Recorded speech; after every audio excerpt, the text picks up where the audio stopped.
Dios habla acerca de cómo tratar bíblicamente a los demás.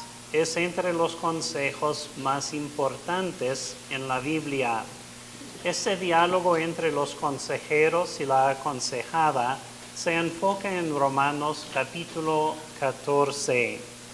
Vamos a estar viendo el versículo 13, pero antes de leer las Escrituras, tomemos en cuenta el contexto.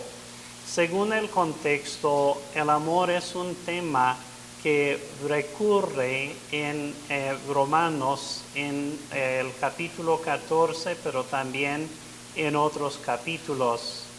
María, vamos a ver un pasaje acerca de esto. Abramos todos la Biblia, Romanos capítulo 14, y escuchemos lo que Dios nos dice a través de Pablo en el versículo 13. Así que ya no nos juzguemos más los unos a los otros, sino más bien decid no poner tropiezo u ocasión de caer al hermano. Gracias. Según la primera parte del versículo 13, ¿de qué cosa te despojarás? No nos juzguemos más los unos a los otros. Así es, no debemos criticar ni condenar a otra persona. Como un recordatorio de lo que debes de tener, quitar y despojar, favor de marcar la palabra juzguemos y la frase a los otros con el signo de menos. Yo recuerdo que en la contienda que tuve con mi cónyuge, no dejé que mi cónyuge hablara mucho, porque ya le había juzgado como culpable por nuestra situación difícil. Confieso a Dios que cometí el error y cuando fui tentada, cedí a la tentación a pecar con mi pensar, hablar y actuar. Bien, María, te das cuenta de que tu pecado y lo estás tratando bíblicamente. Pero para que el cambio sea completo, hay otra parte. Según la última parte del versículo 13, ¿de qué cosa te revestirás? Decidid no poner tropiezo u ocasión de caer al hermano. Correcto.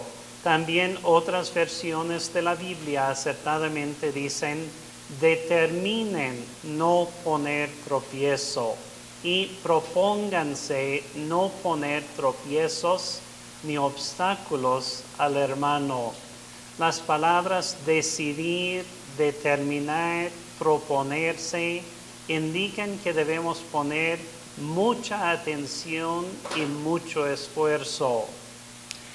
Al principio resistía mucho concretizarme acerca de los detalles de mis fracasos y los detalles de lo que debo revestir en su lugar, pero poco a poco me he dado cuenta que soy responsable ante Dios y debo deliberar en identificar y ejecutar mis pasos específicos de obediencia, y por eso he tomado más tiempo y he sido fiel en escribir las maneras exactas por las que haré cambios. Muy bien, esta es una disciplina muy importante, como un recordatorio de cómo debes vivir y lo que debes poner o revestir.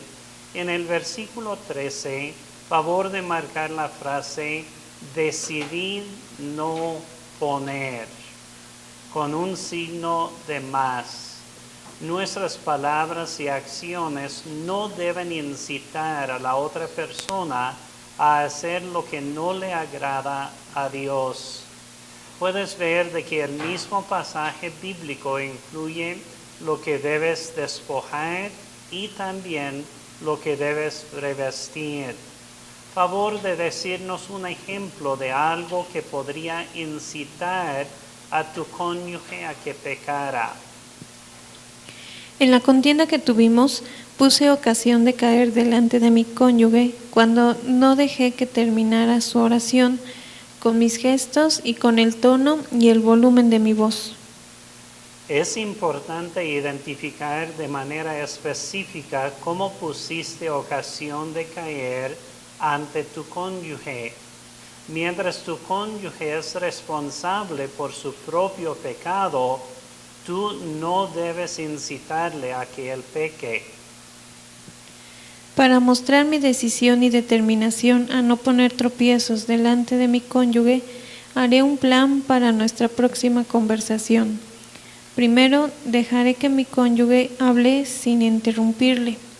Segundo, haré gestos que indican paciencia y disposición para escucharle en vez de gestos de impaciencia. Tercero, cuando hable, tomaré control sobre el tono y volumen de mi voz.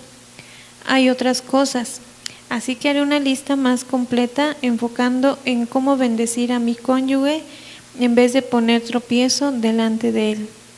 Ahora en oración a Dios me dedico a hacer su voluntad con mis tareas esta semana. Muy bien, María, la apoyamos en esta oración. Oremos en silencio.